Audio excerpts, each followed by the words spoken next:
it's me, MC of Healthy by George. So I'm coming on for another GLP-1 update, and I have to say, I'm still consistently losing weight. I lost another pound this past week, which is awesome. Again, a new low weight for myself.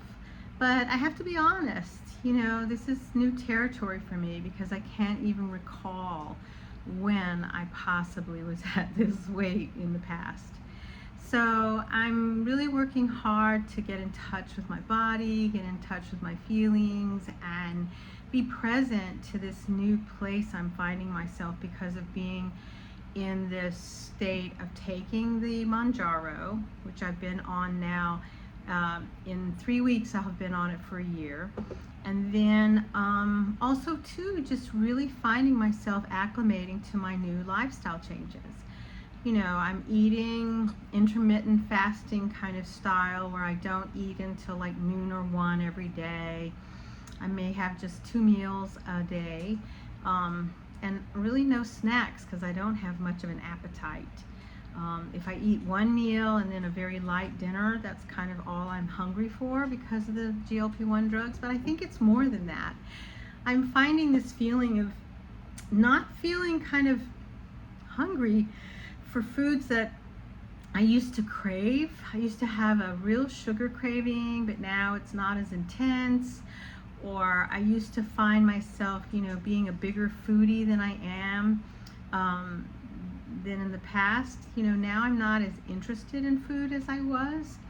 I don't know what that's all about, but I'm welcoming it. I'm embracing the new lifestyle changes that I've made. I'm increasing my exercise and increasing my strength movement and increasing my protein. I've done a much better job over the past 2 weeks where I've included almost 80 to 90 to 100 milligrams or grams of protein. I think if you've seen any of my videos, you see I'm focusing on how I can get that protein in and feel satisfied, and so far it's going pretty well. I'm glad that I like cottage cheese and yogurt. I'm not crazy about the Premier Protein cereal. I mean, it's good, but it has a strange taste by itself.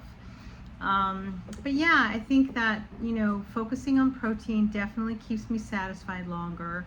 I think that knowing that this new medicine that I'm on at 7.5 milligrams is working. I'll be talking to my gynecologist on Tuesday for the PCOS symptoms.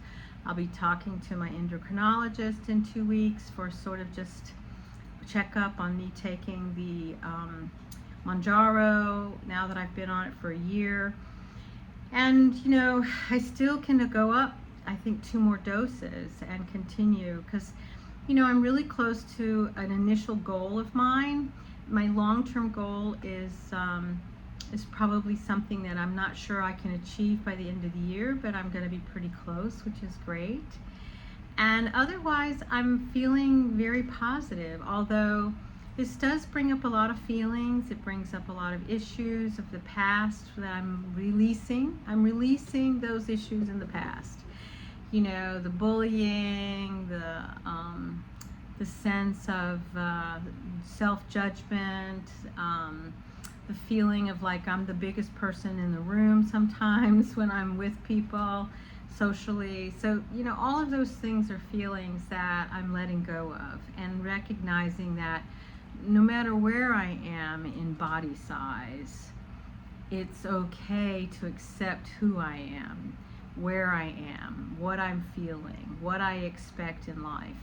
And I think that's been the biggest challenge, is that for so many, many years, since I was like 10, I have struggled with a weight issue. And I think when you have years and years of struggling with weight, that there isn't a whole lot of compassion, that people really, truly understand what you're going through, and that how complex it is because our society is so highly judgmental of people who are overweight.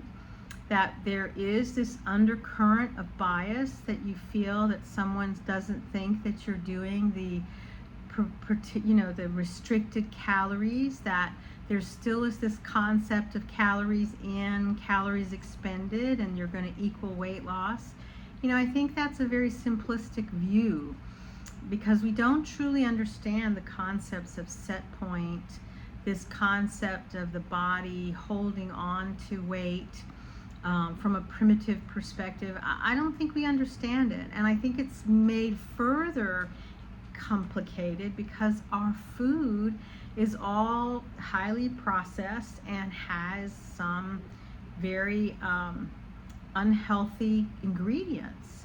These seed oils, it has some things that we can't even pronounce, and so I'm really working hard on trying not to eat those substances as well, which makes life a bit challenged. So you're constantly thinking of how you can food prep, how you can take things that are clean eating with you in case you don't have time to make a meal.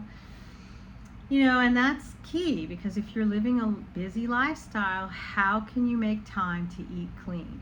I think that's what we're all struggling with. And I know that there's those food companies. I think I've seen Cook Unity, and there is the other one that I think that's out there called Factor, that's got high protein in it. Seriously, the idea of eating something out of a box when you've done lean cuisines in the past, or you've done Weight Watchers in the past, it's not very appetizing. I don't know why, it just isn't. So the idea of opening up a package, while it seems simple to put in the microwave and the ingredients seem clean and nutritious and all of that, I don't know, it brings back that whole kind of diet mentality where you're eating something that's frozen or prepared, and somehow it doesn't have the same sense of quality in your mind. It's still associated with that diet component of what you went through in the past. I know it is for me. I think I feel that way sometimes when I'm drinking protein drinks that I make. It makes me think of those years in college where all I did was drink a protein drink 3 times a day. So, I don't know about you. I'd love to hear your views and your ideas about what you're doing for your weight loss journey. And truly, I'm not even thinking of this as a weight loss journey. What I'm really thinking of this is embracing a lifestyle that I haven't had access to because of the complexity that goes on in my body and in what has happened to me as someone who grew up with an obesity condition. And I think that our society needs to look at obesity in a bigger, more thorough way.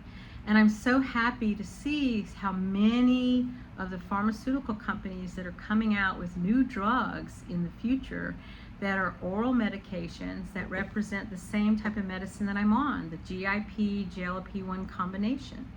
I think there's something really, really beneficial with this, with not many side effects. So I'm truly excited to stay in this lane of where I am. I've had progress like I've never seen before in my life.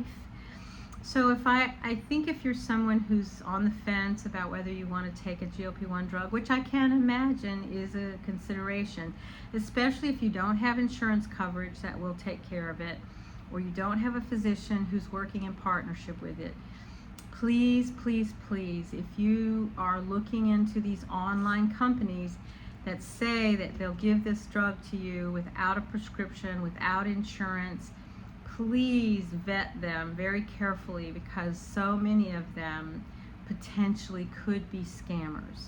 So be well, my friends. We have this one precious life. Join me here every Sunday and Thursday. Sunday is when I update about what I'm doing with my weight loss journey and taking a GLP-1 drug. And Thursdays I try to highlight something in the health longevity ideas, because I know that we all are wanting to live long and live healthy. So be well, my friends, and check me out and think about subscribing. It's me, MC of Healthy by George. Bye-bye.